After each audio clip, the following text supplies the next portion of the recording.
Hola, chicos. All right, our last set of notes. Muy bien. All right, these ones follow along, fill it in with me.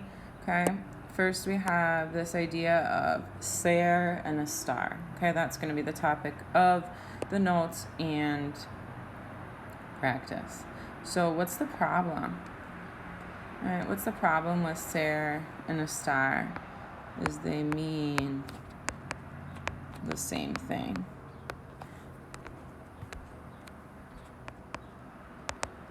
Right? They both mean I am, you are, he is, she is.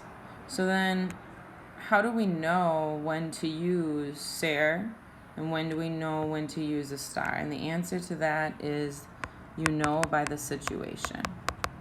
So we're going to look at those situations now, and we're going to start with a star. So here's our verb estar. To be, I am, you are, he is, she is, we are, you guys are, they are. And here's how it conjugates. Estoy, estás, está, estamos, estáis, están. Okay, and a couple things that are different is estoy, right, ends in that OY, and then the bottom four A's have accents. Repitan, chicos. Estoy, estás, está, estamos, estáis, están. You are going to use estar for two situations. The first situation is location. If you're talking about where something or somebody is located. Some keywords for that are going to be delante de, detrás de, encima de, debajo de, al lado de, aquí, allí.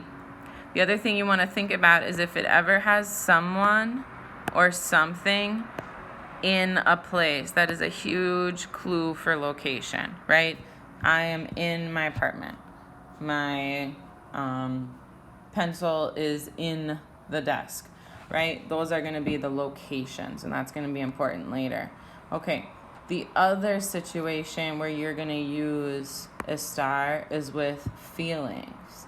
So if you see any of these feelings, tranquilo, contento, triste, cansado, nervioso. I can't remember if you guys learned this one. Ocupado, which is occupied, right, or busy. Okay, so any of those feelings, you're going to use a star.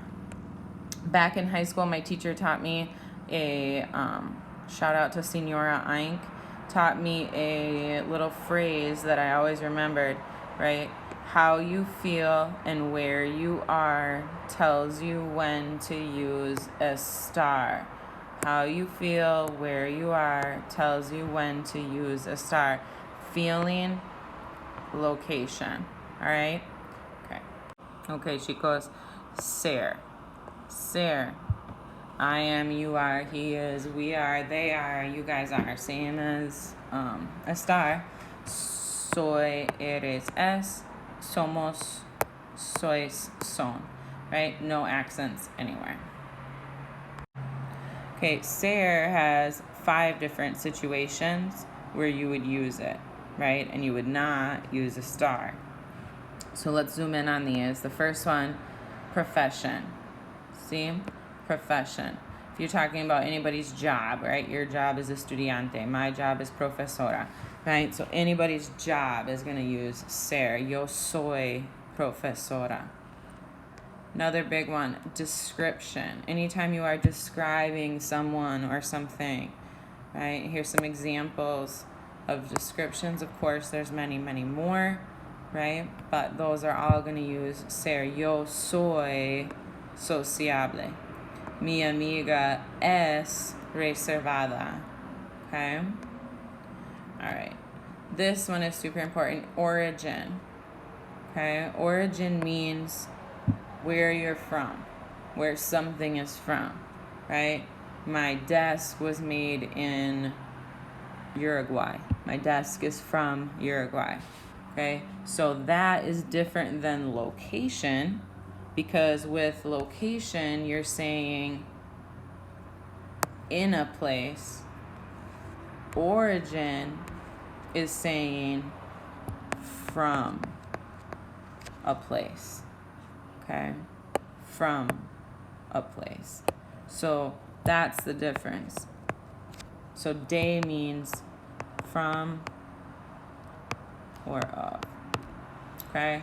So that is super important. Someone or something, de, a place, is going to be origin. Okay, anything with time or date. Es la una. Son las dos. Son las... I should write that out. Son las dos. Son las 11. It's 11. Anytime you see a day of the week, lunes, martes, miércoles, that's going to be ser. Hoy es jueves. Okay, and then the date. Anytime you have date, and we've been doing this, so you already know this without explicitly learning it. So hoy es el 28. Es el 28 de mayo. And then possession. Anytime that you're saying that it's like, she is my friend. We are his sisters. Okay, anytime you have someone or something followed by one of those possessive adjectives, mi, tu, su, nuestra. Okay? All right, chicos, muy bien. Let's dig into that a little bit with some practice.